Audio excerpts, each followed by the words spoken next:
पांडवों की जीत हुई, कौरवों की हार हुई। धर्म की जीत हुई, अधर्म की हार हुई।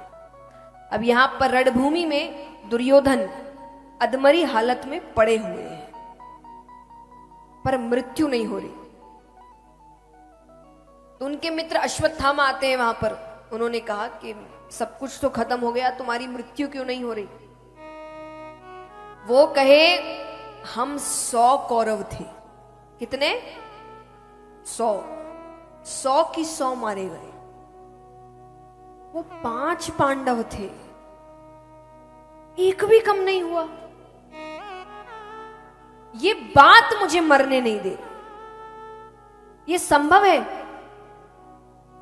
आज की दुनिया में मान लीजिए अगर 2 लोग लड़ रहे हैं, एक तरफ 100 लोग खड़े, एक तरफ 5, क्योंकि दोनों की सेना बाद में आती है। पर अगर सिर्फ इन लोगों को भी, कौरव और पांडव को भी देखा जाए तो कौरव कितने हैं? 100। पांडव कितने हैं? तो अगर एक तरफ 100 लोग खड़े, एक तरफ 5, किसकी जीत होगी?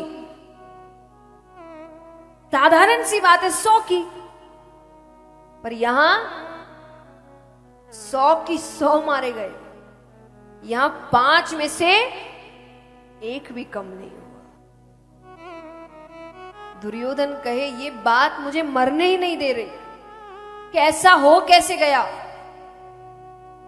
अश्वत्थामा कहते हैं कि मैं कुछ कर सकता हूं तुम्हारे लिए। बोले कर सकते हो तो मुझे 5 पांडवों के कटे हुए सर ला दो, मेरी मृत्यु हो जाएगी। रात्रि का समय है, अश्वत्थामा पांडवों के शिविर में जाते हैं।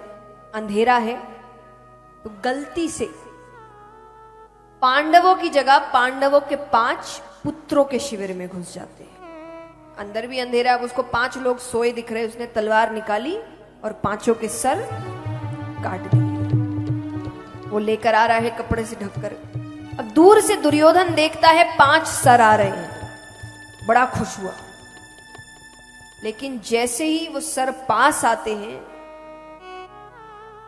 वो जोर जोर से रोने लग जाता है। अरे वो कहे इनको क्यों मार दिया?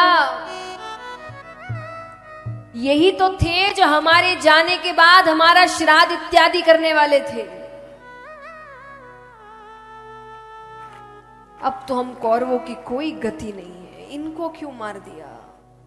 इस प्रकार रोते रोते उसकी मृत्यु हो गई।